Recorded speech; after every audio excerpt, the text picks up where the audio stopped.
ও যুবক বলো না, তোমাকে কর্মযোগ্য কে বানাইলো? কর্মযোগ্য কে রাখলো? যদি অসুস্থতা দিয়ে বিছনায় ফেলায় রাখতো কি করতে? কি করার ছিল? অভিযোগ, থানায় কেস,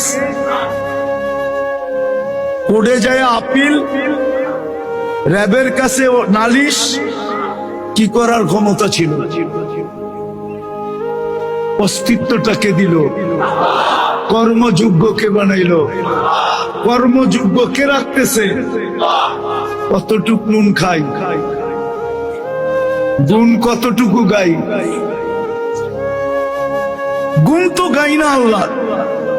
চলেন দেখি জান্নাতের একটু ধারণা দিয়া কার মনে এই আগ্রহ জাগে যে আমি চাই আল্লাহ আমাকে জান্নাতের বিনিময়ে কিনো। এই আগ্রহটা কার মনে পয়দা হয়? একটু জান্নাতের ধারণা দিয়া দেখি। আল্লাহ কিন্তু জান্নাত দিয়ে কিনতে চাইতেছেন। কিনবে কে? ক্রেতার